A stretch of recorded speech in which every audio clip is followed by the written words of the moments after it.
Ang programang ito ay rated SPG. Striktong patnubay at gabay ng magulang ang kailangan. Maaaring may masiselang tema, lengguwahe, karahasan, sexual, horror o droga na hindi angkop sa mga bata.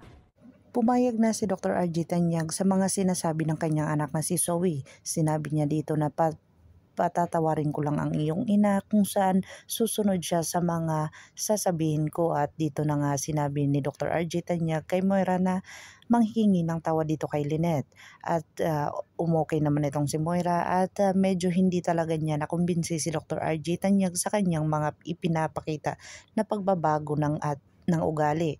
Dito na nga ay tumawag na si Dr. RJ Tanyag kay Lynette, at nagulat si Lynette kung bakit tumawag si Dr. RJ Tanyag sa kanya.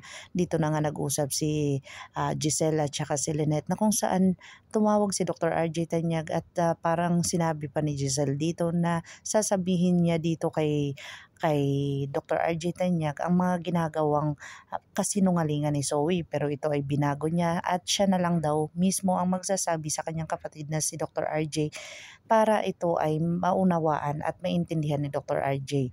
At ito na nga sinagot ni Lynette itong si Dr. RJ Tanyag, at sinabi niya dito na may sasabihin at gustong makipagkita ni Moira sa kanya. May sasabihin daw dito at manghihingi daw ng tawad sa kanya, at nagdadalawang isip si Lynette na makipagkita kay Moira na kung saan alam naman niyang delikado lang din ang sitwasyon, kung saan dito na nga ay pinalakas ng loob ni Giselle itong si Lynette na makipagkita na lang para samahan niya ito, at agad-agad naman itong narinig ni Dr. Carlos Benitez at sinabi niya dito na sasama din daw siya.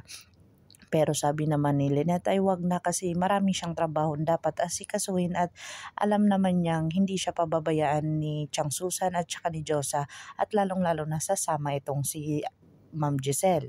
Dito na nga nakipagkita itong si Lynette kay Moira at kay Dr. RJ Tanyag na kung saan nanghingi nga ng tawa dito.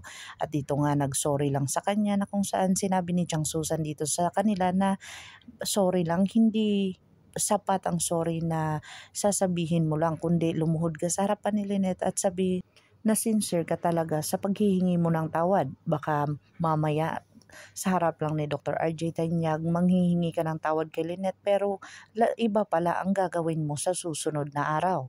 Dito na nga ay medyo natameme nga si Moira sa paghingi niya ng tawad dito kay Lynette, na kung saan sinabi dito ni Dr. RJ Tanyag ang mga dahilan kung bakit niya ito hihingi ng tawad dito, kasi mali naman siya, at talagang dapat niyang malaman kung saan lang siya hanggan. Dito na nga nag-usap si Dr. RJ Tanyag at saka si Giselle, na kung saan sinabi niya dito ang katotohanan na sinungaling itong si Zoe. At dito na nga ay sinabi ni Giselle sa kay Dr. RJ Tanyag kung maghiwalay sila ni Moira ay anong balak niya kay Lynette. Abangan natin ang mga susunod pa na episode na ito. Ang abot kamay na pangarap. Kung bago lang po kayo sa akin channel, please like, share, and subscribe para ma-update po kayo sa mga susunod pa. Yun lamang po at maraming salamat.